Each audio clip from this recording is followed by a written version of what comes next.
if you're in some kind of a peer debate. Exactly. Like you are not peers with your child. Okay. So I think that when we start going back, one analogy I would say is like, it is evident your child is ready to die on this hill. What do you as a parent do? You as a parent, you say, there is no hill. Right. What hill? What are we talking about? What are we? No. You get off the hill. You say, this is not, and I've said very often to my children, this is not up for debate. I'm not asking your permission. I am telling you this is what is going to happen. Right. And many times if you are firm and calm, that kind of shuts that down.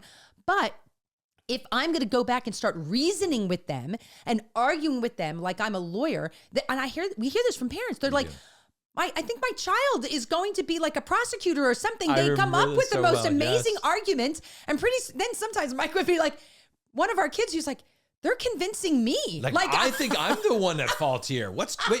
How did I walk into the situation? Pretty soon you're like, yeah, you're right. I shouldn't ask you to do this. Welcome to the podcast. I don't know about you, but I feel like there are when kids become teenagers, they somehow magically know how to push more of your buttons than ever before. Whether it be the eye rolls, yes, the back talk, the disrespect. And this means that your teen may be normal. What? It's very possible that they are a normal, growing human being. But for most parents, I feel like this is a phase that's like takes you by surprise. Right. And it's also something, I think this is when a lot of dads maybe especially kind of get triggered with disrespect. That's a big issue for me. Yeah. And I think that that's a big issue for parents. And it's so funny, just recently we had 2 or 3 questions on this in events and online when we've met with people. And so we're like, hey, we should do a podcast on this. Yeah. So we want to offer you some principles, some encouragement, and some practical ways to respond to mouthy teens or disrespect.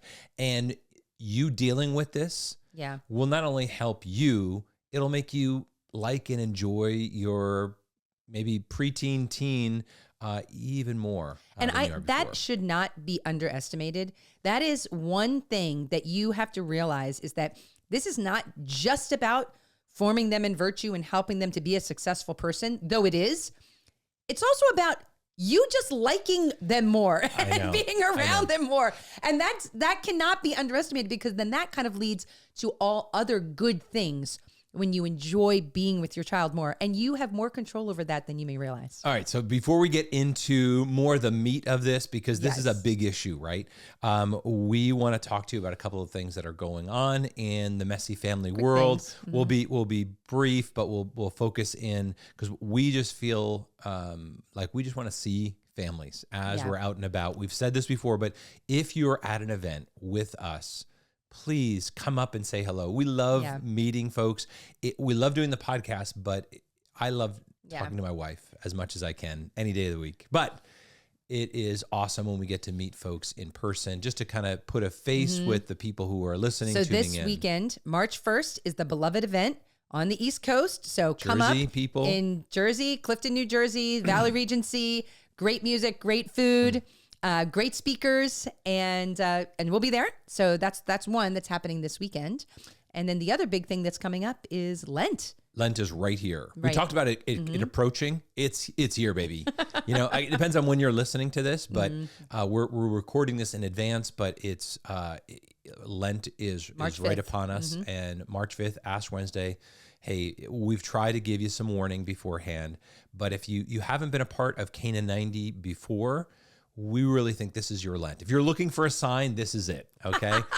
We want to invite you to join Cana 90, a free opportunity through emails, or you could buy the book if you would like it, or join something brand new, never done before, Cana 90 Fellowship, an experience joining with other couples, joining with other parents, using Lent and Easter as a way that we can grow. And we're going to be pouring in, spending a good bit of time with that group who are going through the Cana 90 Fellowship. So you can become a member for $25 a month, and that will give you not just access to, or you can give us more than that. That's also fine. But if you become a member, you get access to our whole member site, with other tools and resources. We give discounts on our courses, date nights that we do that are exclusively for members, and you get to be part of this Canaan 90 fellowship. So if you want to do that, $25 a month, join us. It's totally worth it. Or you can do a one-time for $99, but that's not the whole member site. That's just the Canaan 90 Fellowship. But really, come and be a member of the neighborhood and be with other awesome Catholic families. Yeah, we need to be together more than ever before.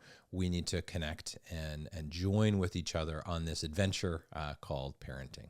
All right, so we're talking. Oh, and then we're heading right over to the UK. So if you're in the UK or want to travel to the UK and hang out with us, we will be in England and Scotland.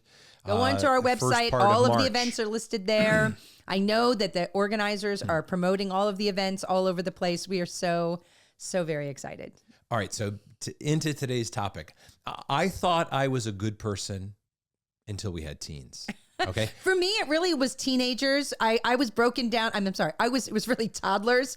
I was broken down a little earlier than Mike. Mike held off a little longer. I think I faked it. I think I faked it longer, but I could no longer fake it when the preteen teens came. Yeah. The eye rolls, the back You're talk. the thing with eye rolls. You always say that. I do, because it like, oh, there's something inside of me that just wanted to explode, right? Yeah. And I felt that so keenly when our kids came into that age, right? And they were really lovable, pretty amazing, thought we were superheroes just prior to that. So it was like this contrast. We fell from grace in their eyes somehow. Somehow we became really stupid to our teenagers. Yeah, and when they became 12 and 13, all of a sudden mom and dad don't know what they're talking about. Well, and we've done podcasts on anger and parenting and yelling and parenting and all of those things. Yeah. But because when that disrespect starts, when that mouthy teen sets us off, I too quickly reacted.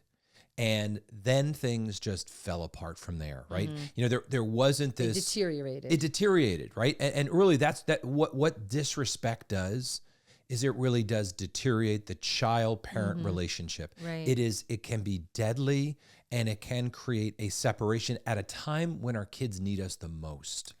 Because they're moving into such a pivotal moment in the trajectory of their life. They are starting out on a whole new plane of development. I mean, you know, there are so many things going on with our kids, but we have to recognize that at the onset, there is something that's happening inside of us as well, that we're reacting as opposed to responding to. Yeah. And we need to think about what's going on with that situation, because if you think about it, just play out. If for those who at home right now, just think about this. Your mouthy teen, your disrespect, the back talk, whatever might be happening, picture that. And then instead of your teen, think about it if an adult, a peer, spoke to you that way. Would you tolerate that? Yeah. Would you tolerate? How often would you want to hang out and be friends with that person? Yeah. Right. Yeah. And I do that just to remind us they're not our friend. They're our child. They're younger than us. We're supposed to be the adult in the room, but it plays on our heart and on our emotions and our connectedness with our kids. And if we wouldn't tolerate that or wouldn't actually stay in a relationship with them, we have to realize that's affecting us, because then we might be pushing us across the line of saying, do I really like, because we've talked about this a lot of times before. You don't want to just communicate that you love your children, which is vital, right?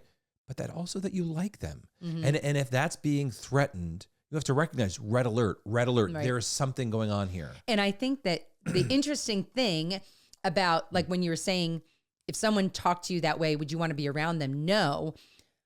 And but the difference in that relationship is that you have the power to help change that child. If I had a peer who spoke to me disrespectfully, I can't change that person. I'm just going to avoid that person. I don't necessarily have a responsibility for some other adult. 100% no. You just got to let it go. But with your child, you do have a responsibility before God. You do have a responsibility to communicate your values, to respond to that child. Because you're what? Because you're the parent. But this is the other thing. The beautiful thing is that when you do respond and you form them, you will like them more. Yeah. You will want to be around You'll enjoy them. their company. You will in a different enjoy way. them. And so it's hard because it's so much easier to just ignore behavior. I came across this book that is, I was on Amazon I was like curious about parenting books. I was like, oh, what are the top parenting books, whatever. And I came across this one review of this book that was basically like, let your kid do whatever they want. Like literally, let them do whatever they want and don't correct them for anything and they'll eventually get it. And then, but the problem, I mean, I'm sure we can all see a lot of problems with that, but that is the parent abdicating their responsibility. And is that an easy way to parent on the short term? Absolutely. All of you can relate to this. How many times you see your kid doing something or hear them say something and you're in my mind, I'm like, oh, I have to deal with this. And like, I don't want to. I don't want to because it requires me to get off on the couch. The and then easy I'm button like, would be exactly ignore. Exactly. And tolerate and let things slide. But then the long-term effect of that is you're going to have a person you don't like being around. And that's not good. And we use that analogy not because it's about you getting along with your kids per se. Right. Although that's important. It really is about we're helping form them for their friends, for their spouse, for the world, for life, right? Right. And again, there's always this deeper sense. And if we're talking about teens, your days are numbered. How long they're going to be under your roof, right? I mean, 13 comes up pretty quickly, and then you're like, whoa, they're a teenager now. Well, usually in 5 years they're going to be heading out. 5 years where you can look at this and say, what am I going to do to help form and shape them? And we often say this, and we probably we steal everything, every good idea we have, we've stolen from somebody. But oftentimes all problems in parenting can come from either exerting not giving enough freedom or giving them too much freedom. And when they're little, there is a problem when you give your kids too much freedom when they're young. And like this parenting book that said, let them eat whatever they want and they'll figure it out. I'm like, I don't think so. I don't think that will work out so well. But also when they're older, teenagers, not giving them enough freedom to grow into the place they need to be. And I think sometimes that is harder. It is. It's sometimes it's easier to just be like, okay, no, I'm just going to keep you restrict. And that's like a default. It's hard to give kids freedom and to allow them to fail. And it's like more of an art of figuring out, are they ready for this? I was just talking with the mom today on our mom's circle of giving kids cell phones. You know, she has a child who's a freshman in high school. It's totally appropriate time. She recognizes that. But it's so hard to find that, okay, I got to give them a little freedom. You know, how much is too much?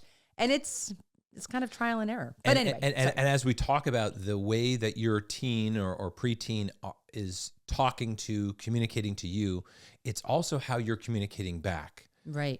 Because we need to respond as opposed to react. And initially as a dad, I reacted in anger. I reacted in a more emotive response, a negative emotive response, right?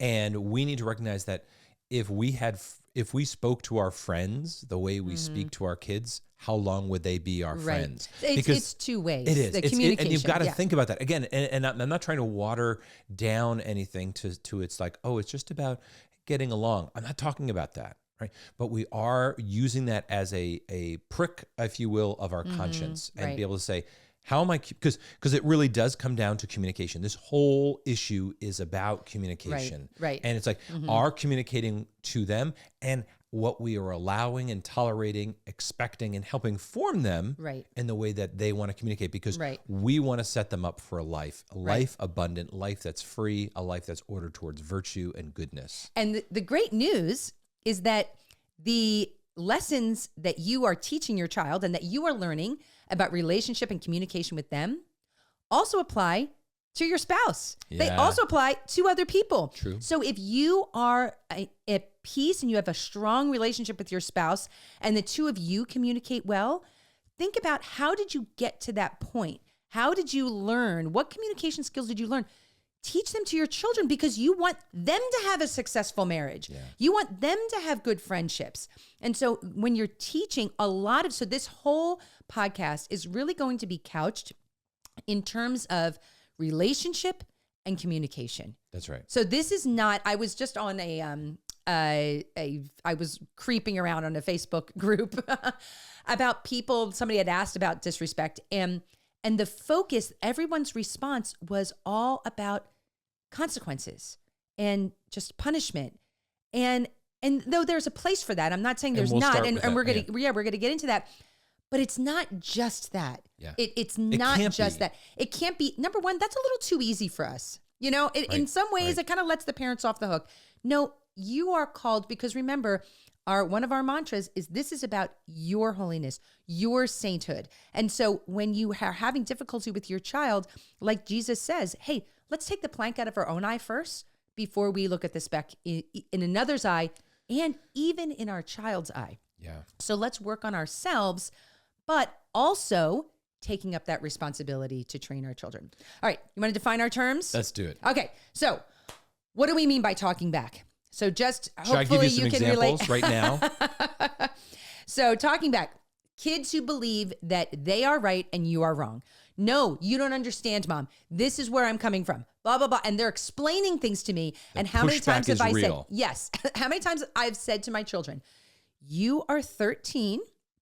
I am 40, blah, blah, blah, or 50, whatever, however old I was. Like, you need to trust that I know more than you do about that. But that pushing back, or if you catch them not following the rules, not doing what they're supposed to do, and you say, hey, I told you to clean up the kitchen, you didn't do it.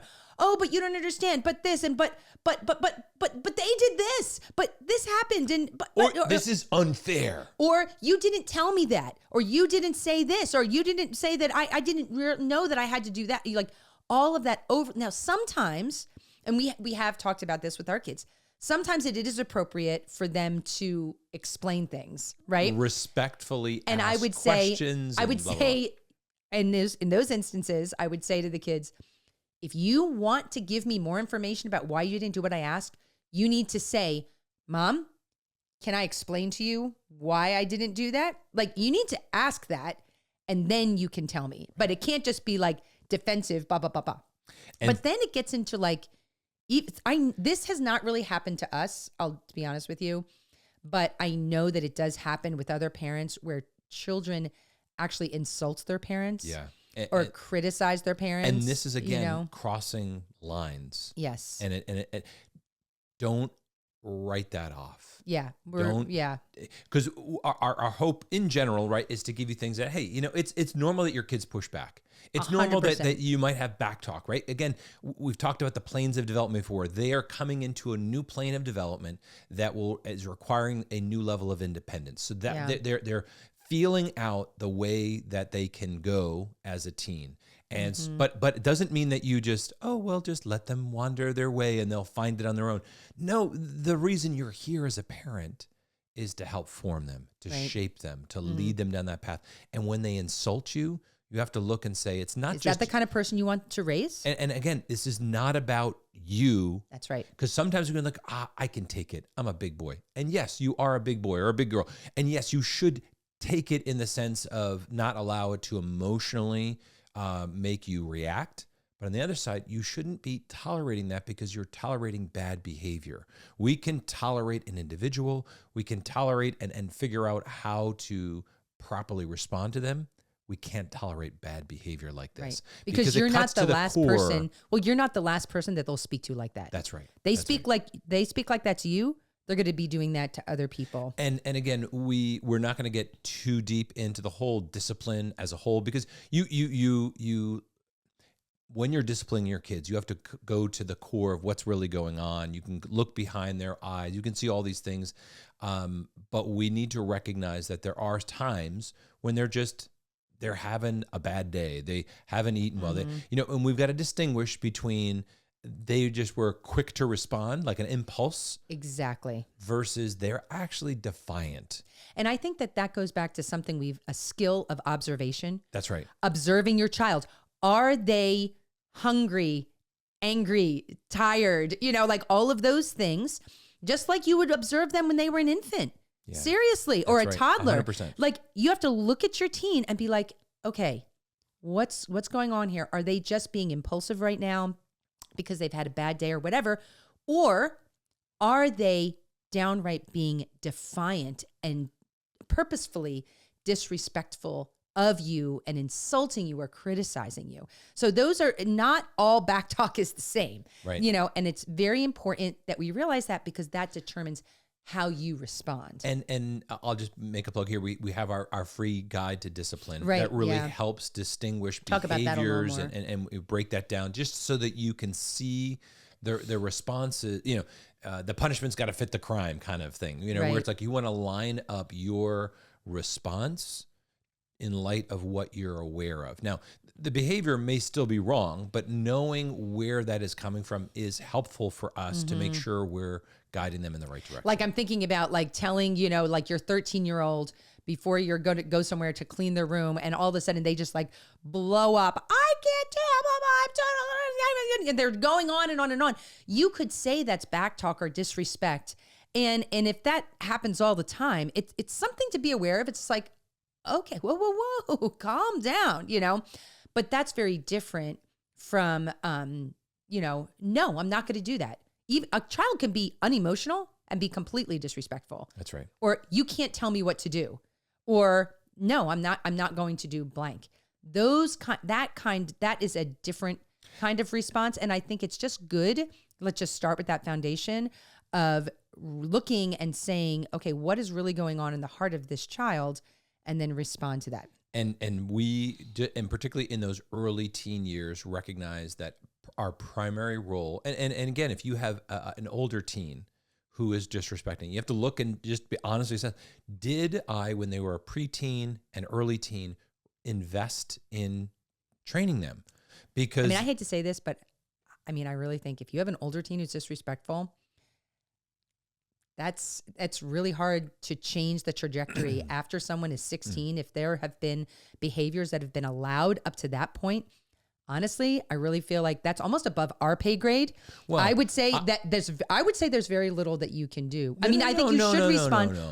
No, I think that you should respond, but I'm just saying I think it's more difficult at that point. Well, and so you need to be investing early on to prevent that from happening. What I would say is that the second part there is, one is that it is vital that you do invest earlier the better in helping prepare and set yourself and them, more importantly, them up for success in their life. Mm-hmm. If it is a later teen that you're recognizing it now, maybe your eyes are open and maybe you've let things slide. Exactly. I think what you need to first do is recognize, I should have been doing this 2, 3, 4, 5 years earlier. Yeah. And the part of the problem here is that I didn't invest early and often in their formation before. And I still think you can make a substantial change, even if it is in the last 2, 3 years, but you have to be really focused in on choosing your battles wisely. Yeah. And also own that as a parent, our job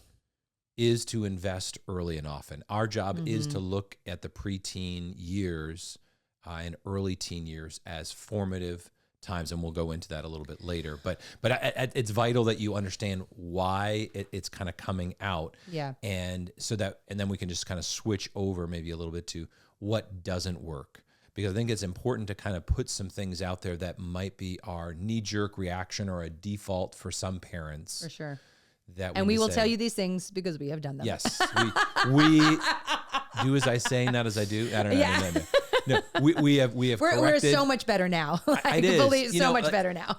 I'll just say this. As parents, we always feel like we're failing or we don't know what we're doing. And I was just talking to a dad this morning and he's like, I have only one kid and I don't know what I'm doing, and it's like, you had 10, how do you do it? And I'm like, happily they didn't all come at once. That's right. Just one at a time. and it also, it's a time progression. Like not in a prideful or arrogant sort of way, but I am a better parent today than I was 10 years ago. I don't think it's arrogant to say that. I think it's just, it's honest. We're it's all humble, better, right? Yeah. But it's like, I'm better at a lot of things we than need I to was recognize 10 years ago. we're learning and to give ourselves grace in this. But the hope with this podcast is that we're getting you thinking as well in advance as we can. This isn't to condemn and be like, oh my gosh, I did everything wrong. No, it's what can we do today so that we're doing better going forward? And we're going to tell you things that we did that we can say, yep, that didn't work. Yep, that was a bad idea. Okay. And the first is, I've kind of already said this, right? But the first thing that doesn't work is reacting. It's having this emotional response on the part of the parent to the child's disrespect, mouthy. I bring up the eye rolls because that really needles being disrespectful back to them, basically. That's right. Because what you're doing then is that they are having a reaction to whatever you said, and then you're reacting right back. Right. And I think a lot of times parents default to power. It is. You have more power over them because you're, especially for dads, you're bigger, you're stronger, you're louder. Use my voice, use my body, whatever, and physically exert my authority. But even moms have more emotional power a lot of times. Or you say, well, I'm taking away your phone, I'm taking away your car, that's still, I'm not saying that you shouldn't do some consequences, but if it's simply your reaction is I'm going to exert power over this child, that reaction is never right because every person needs to be responded to. Right. And the Bennett's talked about this when they were on with the temperaments, which I just love. I think about that all the time. Our response to every person should be love. Right. We should not be reacting. Reactive, right. A negative emotional reaction. Right. So don't do that. All right. So don't yell. It really is. We have a whole podcast called Yelling, the Lazy Approach to Parenting. We get it. We've done it. We're saying this because we have fallen down.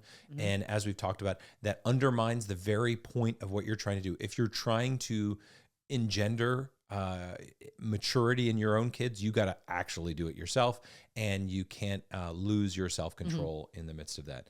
Overly harsh punishments. You kind of talked about this, right? Exerting your power. Your power, right? You were telling me that there was somebody who had talked about we're just not going to have them eat dinner with us anymore. Or not sit on chairs. They have to sit on the floor. If they do this, they can't sit on chairs. They have to, they have to drink only water, wash their own laundry, like no phone, no TV. And it's like, okay, wait. For one instance of back talk, for one breach of, maybe they were overly emotional, maybe whatever. Like if a child reacts, and which I do that too sometimes, like to that overly harsh, I'm going to not allow you to sit down for a whole day. Like, what are you, crazy? Like, no, don't do that. Right. And this is, we'll get into this a little bit later, but this is why kids have two parents, a mom and a dad. Yeah. Okay. Because, and it isn't always the mom or it isn't always the dad that has that quick emotional reaction or that harsh punishment. Yeah. But together you can do something different, and you need to balance each other out because, I think men in general, well, we have a core need for respect. And I had I was being triggered, for lack of a better term, right? I was being triggered by my kids. And let me just put this out there.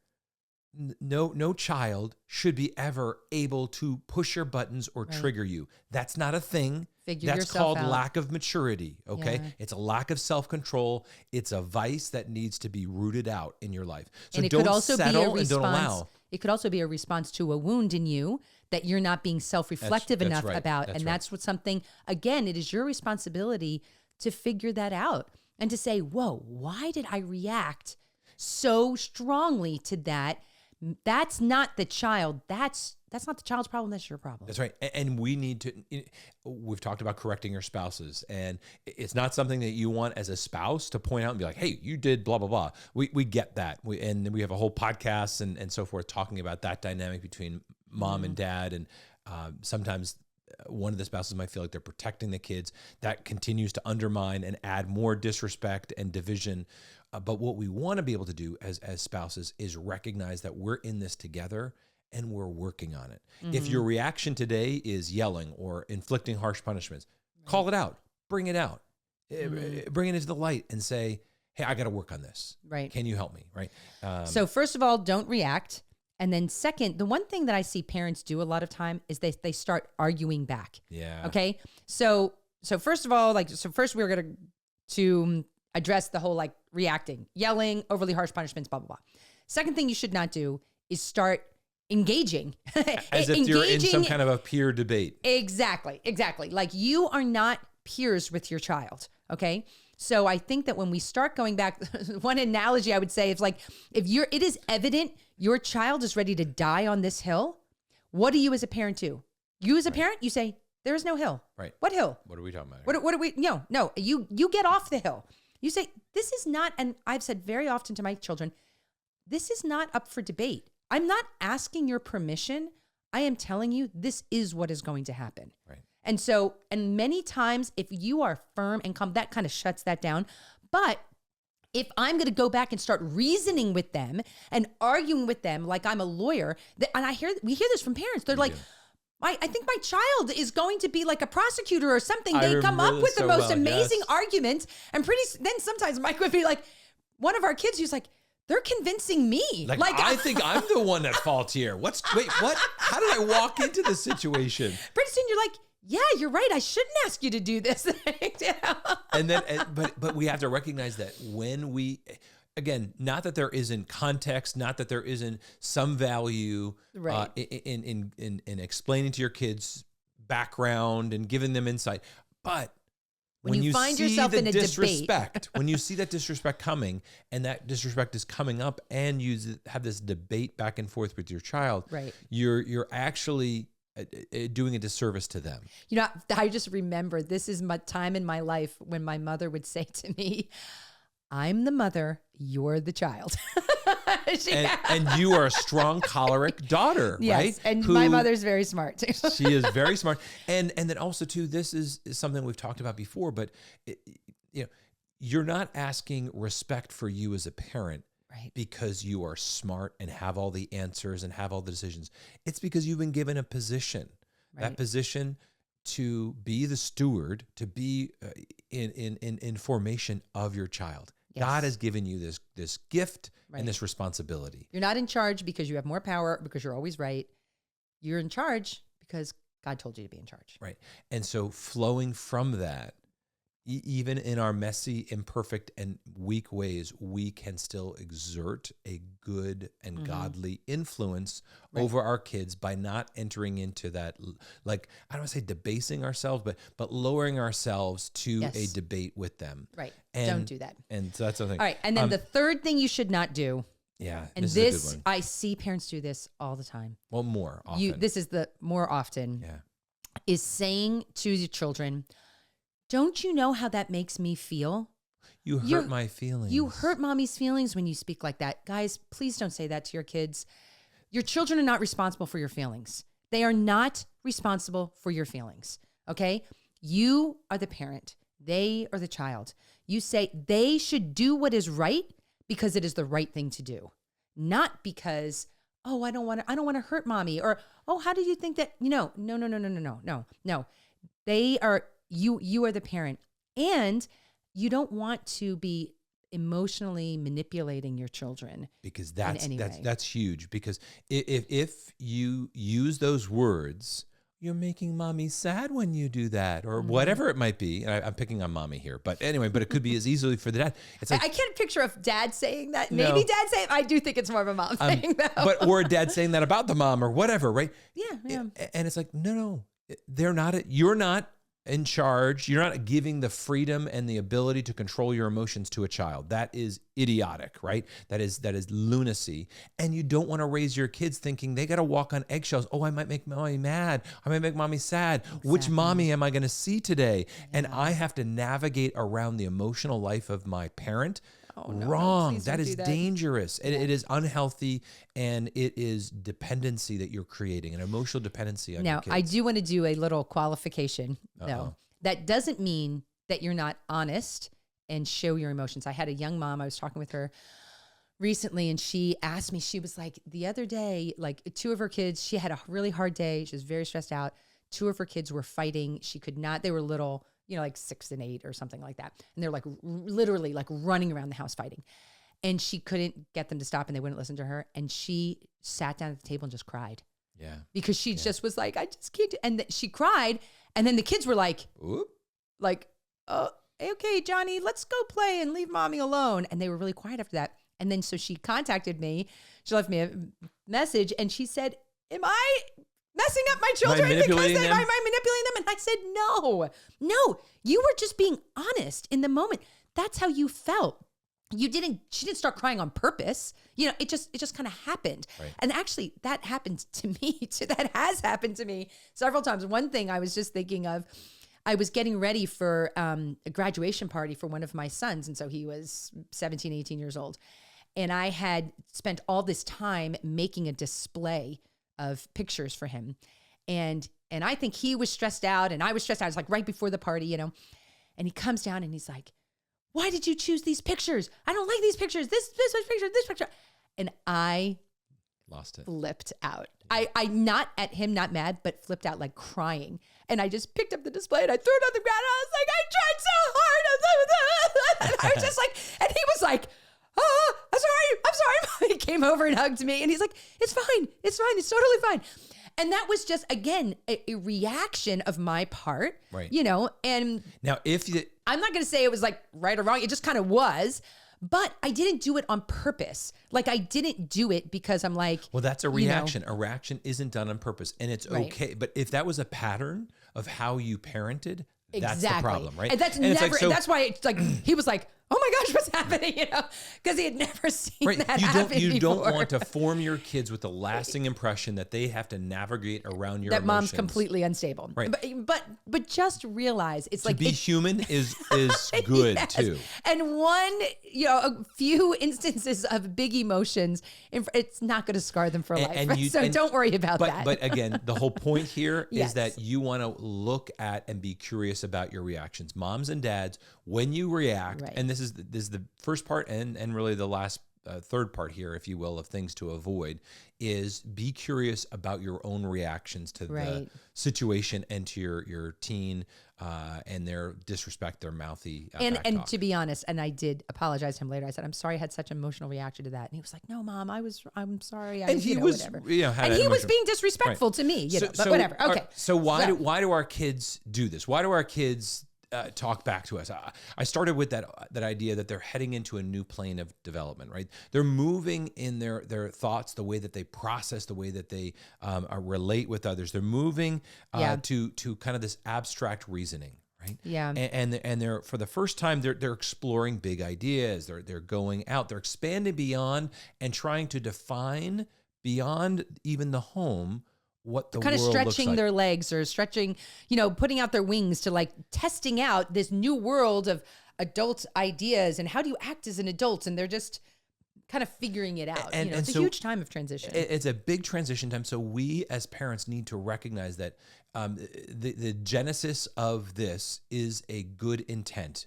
That doesn't mean it's ordered properly. That doesn't mean that we'll just let them go and figure it out on their own, but that the genesis of it is for good. Yes. And what they need, much like a plant that might have a shoot going off in the wrong direction, they might need a little pruning, right? Yeah. So it's little training. Little. Okay, you want to go this direction a little bit more, right? You don't hack at that, you don't destroy it, but you look and say, hey, I know that you're oriented towards the full flourishing of you as an individual. Right. And as your mom, as your dad, I want to lovingly move you in that right direction. Right. And so what we have to realize is that they're moving beyond the boundaries that they had as a pre-adolescent. Right. And that is a good thing. That's right. But you want them to be strong and confident and you want that in your children. But it's easy for us as parents to want to the control, because that's the easy way to control their behavior is our job, particularly when they're young. When they're older, how they're going to mature, it's about giving them more responsibility for their actions, which still requires consequences, right? But that whole perspective needs to change. Our view of why this is even happening in the first place. And even just to think in the moment, they don't mean. That word does not mean what they think it means. Their reaction might be, again, that visceral emotional thing. Great. So don't be that visceral emotional response to them or reaction to them, but really have a response that's like, hey, I know you didn't maybe mean it that way. And here's where we're going to go, because they have a desire to grow and mature. And this is the natural path designed for them. Well, because this is the thing too, is that I think this is where getting to know your child's personality type really does, their temperament, really does come in handy, because I think your sanguine and choleric personalities, they are going to be the ones that have that more verbal, outgoing. You're going to know what they're thinking, whether you like it or not. Like, they're going to be obviously pushing back. And in some ways, even though it doesn't feel like it, in some ways, those are the easier ones to train because they are being obvious about the reaction. Believe it or not, your melancholic, phlegmatic personalities that maybe don't react as outwardly, or they have a slower inward reaction, they could still be rebelling and disrespectful to you in their heart, but it's more like a seething interior thing that comes out, and that's more difficult for you as the parent to notice and to correct. My mom used to always say, she was like, the quiet ones are the ones I worry about because it's not as obvious what's going on in their heart, but they need that training and that guidance just as much as the different personalities. And again, every personality has their own challenges. And if the temperament or personality of your child is mixed matched with you, there's always a challenge there. Right. Or if they're the same as you might assume things about them that may not be accurate, right? So knowing I've done that very often. I've made assumptions, and they're like, no, Mom, that's not what I meant, or that's not what I was thinking. And I'm like, okay, I need to listen now. and the analogy earlier, right? The being quiet. It's like, hey, your kids are making lots of noise, playing around, doing this, that, other thing, and then it gets quiet, and you're like, uh-oh, what's going on? Like for little kids, and there is a corollary as they get older. You have to be more observant, right? I've always, not that you don't need to be curious and observant of your kids at every stage. But when they enter that preteen and teen years, you need to be more clued into what's going on in their lives, more aware of, they're going to have some mood swings. They're going to have some ups and downs. There are going to be things at school, be compassionate at school, to your children. or play or whatever is going on in their lives, right? There might be a world that they're experiencing through a new emotional lens, a new hormone-infused lens, right? Yes. There's too many people who talk about teens as, like a brain on drugs, because the hormones in a way are like these drugs that are changing the way they look, the way they physically For girls, act, it's like 3 years of PMS, basically. Yeah. and all of that, again, is ordered towards the good, but there is a bumpy road sometimes to get there. And not every kid is that way. Right. Not every kid. We've had some kids that it was just like kind of golden and easy all the way through, and some that have just gone sideways, and some that are more verbal and external in what their needs are, both in introverts and oftentimes with our boys. It was harder to get there. They weren't as verbal, so there was more going, bubbling, if you will, beneath the surface. Yes. And we want to make sure we're forming regardless of their personality, we're forming their hearts towards freedom, maturity, and virtue. All right. So let's get into, we're going to end this podcast with 3 things we want you to remember. We're going to give you 3 tools for the best response. For the best response. So we've kind of like implied some of these things as we've been going here. But first thing you need to do, so the 3 C's, okay? 3 C's. Number 1 C, control yourself. Right. Control yourself. Your child is not your peer. You are the adult in the room. You need to model for them the correct response. And that means, like we were saying before, knowing your triggers, getting to know yourself, monitoring, having self-control, and forming yourself in virtue. You need to model that. It is okay to say to them in a calm voice, you may not speak to me like that. Right. Or we're going to have to talk about this later because this is not an appropriate response. But whatever you say to them, you need to do it in a way that you are obviously under control, and that will really help them. Right. And I've found this, there are 2 different pathways here. I have found, particularly as I struggle with anger, that I'd actually lower my voice. Right. Definitely. And people clue in. Like, 'cause teen people? Yeah, teen people. Because I felt like early on, I needed to raise my voice to be heard and to assert my dominance and my power and my authority. Which we talked about not doing. Right. And so for my sake, I actually went lower, and I would have a tone of seriousness and a little bit of sharpness. Mike would go, "Excuse me?" Right. Seriously. And That's his thing. The eyebrow, but the look, if you haven't mastered the look, you got to work on the look. A priest told me that once when my kids were little about the look. And I remember coming out of confession and being like, what the heck is he talking about? But now that I'm older, I'm like, yeah, that's true. You got to develop the look. That's true. And so again, know yourself, know thyself so that you can parent more effectively. And so for me, I needed to do that, and it helped me, but it also communicated like, okay, Dad's going quiet. Dad just went quiet on me. Oh, shoot. What's going on? It's also a signal to them that, oops, I went over the line. That's right. And sometimes they don't know when that they were little kids, I would often use the snap. Right? If we're at church. Mike and I are big snappers. I don't know why. I'm not trying to train a dog or anything like that. But it got their attention early on and be like, I didn't have to give words. They call them to attention. I noticed what was going on. Blah, blah. As they're older, that quiet. Now, the other path, which is very different than the get quiet, is a joke. And the joke helped me and helped them. Because oftentimes the situation is bubbling, it's heating up. And I'm not trying to water down or take away the seriousness. I am trying to re-engage the synapses in both our brains. Right. And if it helps me cool down, I can make a joke. Not a sarcastic joke, not a mean joke, not a belittling joke on them. Totally, of right? course not. But something that might, a greatly placed dad joke is always effective, right? And you do it and you might get a smirk. You might get a eye roll, but an eye roll that's kind of more joking, right? Yes. And that takes the temperature down, and it can open up a pathway, because our job in controlling ourselves is to regain control of the situation, right? Because we are trying to free ourselves up to love our kids. Right. That's really what we're all about. And the first C of control is about you, and also kind of exerting your level of control. Not authority, not dominance, but control in that situation. It's you're being a thermostat in that situation. That's right. You are taking the temperature down, and that's as opposed to just being a thermometer that just goes wherever the conversation is going. They heat up, well, I heat up even more. Exactly. Don't do that. So the second one is consequences. So control and consequences, right? And again, we know, I hope all of you have heard about the power that consequences can have, and the more closely tied, the punishment fitting the crime. But this isn't about punishment, because our job, particularly for teens, is to help prepare them for life.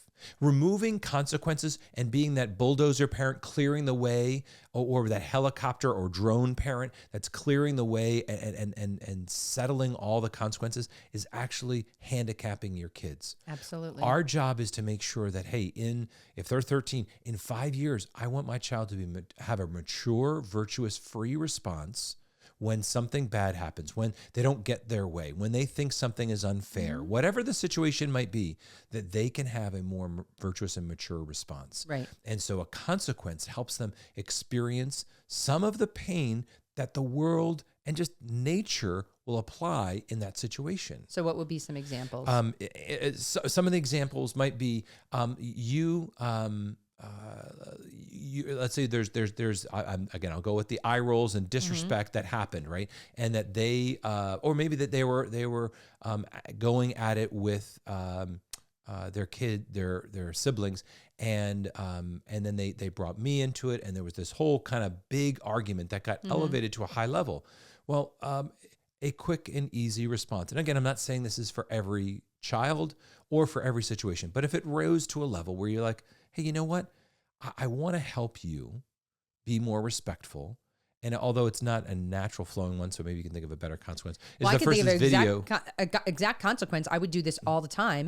If I would have a child who was, I came in and they didn't do what they were supposed to do, and then they started giving back talk, I would say, okay, well now, if you keep speaking to me like that, you're going to be sweeping the floor. You're going to get another chore. If you keep talking, I will keep adding more and more chores onto your list. Do you want to keep talking now? And sometimes if I would kind of like keep talking to help them kind of calm down, then I would say, okay, look, you're going to go do this extra chore now, and then we're going to have a conversation. But you give that consequence right away, and then we can move on to our next step. And another example might be, and I'm thinking of a specific example right now, but one of the kids disrespected you. And I feel like we're at the dinner table, and I can't remember what the words were said, but it was clearly a disrespect. I pushed, calmly. I wasn't slamming fists. Calmly pushed my chair back, walked over, tapped the young man on the shoulder. So let's go outside. And automatically, that was a consequence. They were removed from a situation. Yeah. There was a heat that they felt. Right. I went outside, and I, without anger, without vitriol, said, "You do not speak to my wife that way now or ever." Right. And, just that action was already a consequence. Right. They were removed from a situation. There was a level, and I didn't do it to embarrass them because I took them outside so that it wasn't in front of other kids, but just by removing them, they knew that there was already and then you could also always say, now you need to go to your room, and when we're done dinner, you need to come down and clean up, and that's the end of it. And they needed to come back to you, right? They needed to come back and share their sorrow, their regret, and work to prove themselves more worthy by cleaning up afterwards. And of course, there's always like taking their phone away, taking their car away, or they're grounded, or, you have to stay home for. And you don't want to go nuclear on the first instance, right? Definitely. You don't want to, but it needs to be a firm, But disrespect is a big deal. Yeah. And again, don't get caught up thinking, well, am I making a consequence just because it was about me? It's not about you. It's got to be about them. It's got about you're not discipline isn't something that you do to your kids. It's something you do for your kids. Right. And so we want to look at this and say, we're forming them so they understand how serious it is. And the sooner you do that, the better. And so if they're young and they have any kind of electronic device, that's a great consequence to them not communicating well, because that device is something that they prize and they cherish and say, look, more important than the stuff or the entertainment is people. And you spoke to your mom, your siblings, to me in a disrespectful tone, and that people are more important than things. Therefore, I'm removing this thing from your privilege for the moment until you exhibit for me that you get it and that you're working on that. And I think really the key there with these consequences too is that if you give, it doesn't, like you just said, it doesn't have to go nuclear, but if you do it, if you start giving those consequences when they're younger, then they'll know pretty quickly. Like the son who you said that to, he knew what he did was wrong. Yep. You weren't teaching him necessarily anything new, revolutionary. Everybody speaks to mom like this. No, he knew he was out of line, but it was an impulse thing. And so it's like you said, keeping it in check. Just keeping that in check.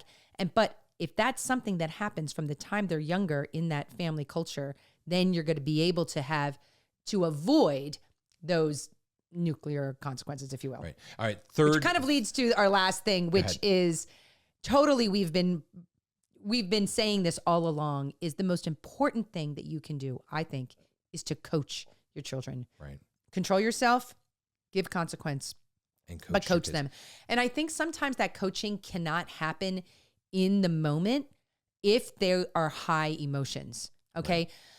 If I'm really mad at something and Mike says to me, calm down, does that help me? No. It does not help. The temperature goes up. Wrong direction. I don't think that children are very much different than that. They're all humans react that way. Right. So calm down is not a good thing to use in any situation for somebody who isn't calm.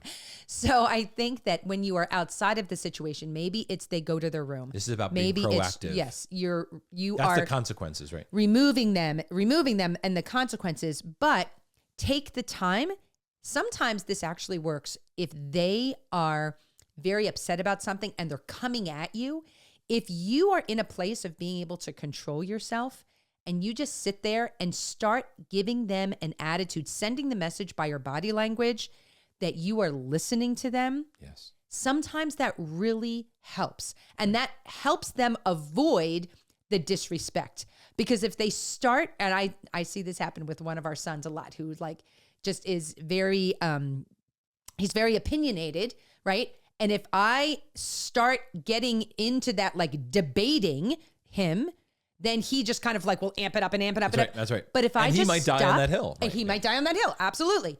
But if I, as the adult in the room, just stop and start listening to him and start helping him avoid getting into the area of disrespect, but just stop and listen and say, okay, I think that really helps. And then when his temperature kind of comes down, then that's when I can take that opportunity to say, do you see how we could have gotten to this place without you maybe getting so emotional? But I hear you. I hear what you're saying. Right. This would have been a better way to bring this up with me. Yeah. And so to kind of guide them in that way, because I think a lot of times kids, I'll talk about myself, any adult, I sometimes will kind of like raise the ante if I'm feeling desperate to be seen. If I'm feeling desperate to be heard by my children, by my spouse, and that's kind of like an anxiousness that will, kind of bring that forward.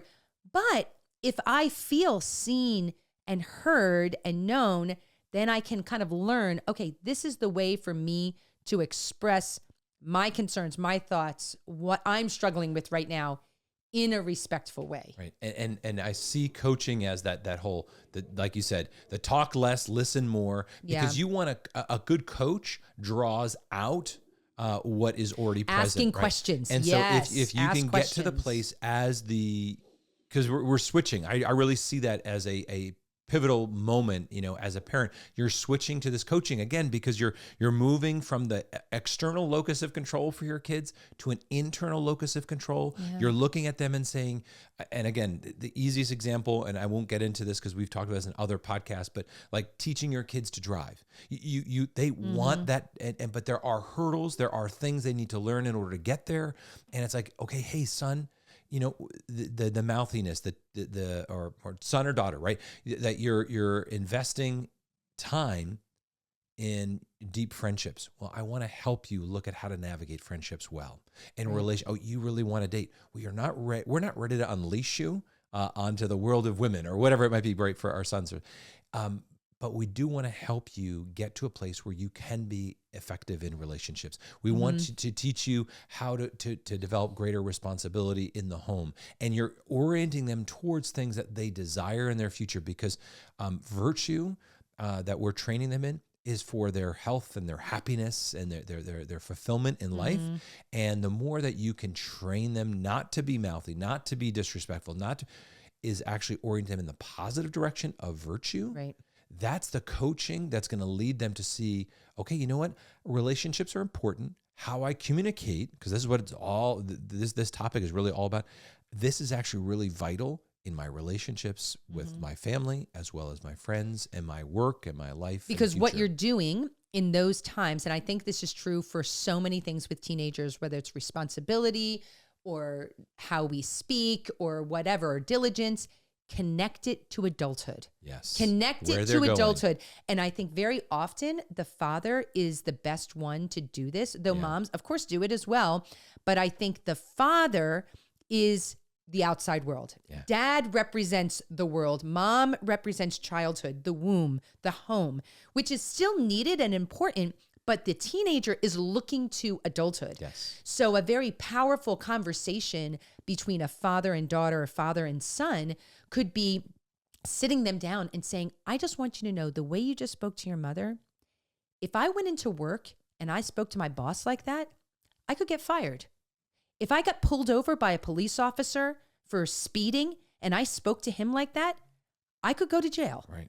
And these are real life consequences that you are learning now. I want to help you to navigate. When you feel strong feelings, this is the correct way to respond. When you are upset, when you feel there's an injustice, when you feel like you're not heard, this is the right way to respond, my daughter, my son. And I'm telling you this not because this is the rule of the home and this is just the way it is, the way you would speak to a 9-year-old, which is totally appropriate for a 9-year-old, but you're saying to your 13, 14, 16-year-old, not just this is the rule of the home, but I'm going to tell you something. It's the rule of the home because it's the rule of the world. Yeah. I'm preparing you for life. I want you to be successful. I want you to have a great impact in this world. Your life is not about you. And I want you to be oriented towards that great future Right. down the road. I've told this story. I think I've told on the podcast. I get confused. What have I said live and what have I said on the podcast or in a course or whatever? But it doesn't matter if you've heard the story before. But there was an instance with one of my sons where I was he was in the kitchen. And I came in and I wanted him to do something like pick up one of his siblings or something like that. And I asked him and he was like, no, I can't do that, blah, blah, blah, blah, blah. And then, but I kind of kept pressing it. And then he was like, why do you always ask me to do this? And oh, so the last minute, da, da, da, da, da, da. And he just I forget exactly what he said, but it was really pretty disrespectful. But I could tell he was like getting really heated up, which is a little unusual for him. So I actually just walked out. So I didn't react, but I didn't really give a consequence to that at that moment. Right. I just walked out, not stormed out, but I just walked away. But then like an hour or two later, I was like, here, come here, I want to talk to you. And he sat down and he was kind of in a better mood then, you know? Yeah, both of you were. In a good place. Exactly. And I said, you know what? The way that you just spoke to me in the kitchen, I don't ever want you to speak to your wife or to your future daughter the way you just spoke to me. I don't want you to speak to any woman like that ever, because that was really disrespectful. And he goes, well, Mom, you were really pressing it. Like you really were not listening. And I was like, okay, all right. Fair enough. Fair. That's fair. So that's fair. But you still were speaking to me really disrespectfully. And I did. I said, well, I'm sorry. I'm sorry for not listening to you. You know, do you forgive me? And he said, yes. And he said, you know what, Mom, you're right. I'm sorry for speaking to you that way. Do you forgive me? And having that, him asking for forgiveness, both of us asking for forgiveness, but him being able to recognize that and me treating him the way that I would treat any adult, you know, but I have more of a responsibility for him because he is my son. Right. And so I am responsible to train him for his future wife, for his future family, the way that I don't have that responsibility to some jerk on the street who's maybe disrespectful. Well, and also too, if you look at this as a trajectory, that there is our ability to control ourselves, like we talk about the first C, if you will, the control is going to always be present in our lives, no matter what, from the earliest of days all the way through. So hopefully you're building that up as you go. Right. The second is consequences. The consequences are actually going to be going down. Yes. The older your kids get, the less you have to impose consequences. Exactly. Our 16 to 18-year-olds, we actually have a conversation with them. I had no consequence for that. Very little time where we impose consequences on them. And then finally the coaching ramps up, particularly as they get to those teen and later teen years where you're really empowering them. And so if you see this, the control will always go up, but consequences is kind of an inverted to coaching in the sense that your coaching will supplant and take the place of the consequences. Again, not that they aren't always present and available to us in our toolkit, but we have found that if you do it effectively early on, when they're younger, that they 12 to 15, they get you it. have good consequences there. And if you get it in that time frame, for sure, you set yourself and them up to when they're appropriate as 16, 17, 18-year-old. That's right. Really, the consequences are, we're having this conversation. I'm more about coaching you. And that's the goal. And again, as we said in the very beginning, this will all lead to you not only liking and loving and enjoying your time with your teenager, but it'll also set them up for success in their lives, which is our goal as parenting. In parenting is for the full flourishing of our kids. So let's close it out there, right? And again, if you want any of the information on events and Cana 90 and everything, please visit messyfamilyproject.org. And if you enjoyed this conversation, please share it. And let's pray. In the Father and the Son and the Holy Spirit, amen. Dear Heavenly Father, we thank you for the great gift of our teens. We thank you for their unique and sometimes raw personality. Lord, help us as parents to master ourselves, to be in greater self-control so that we can be effective parents, loving parents, guiding them, coaching them, forming them into the individuals you desire them to be. Lord, help us in our parenting. Let us allow our children to become the saints you desire for them by giving them our best. in your best. Help us by freeing us up to love them effectively. In your name we pray. Amen. Father, Son, and Holy Spirit. Amen. And until next time, may the Lord bless you and keep you.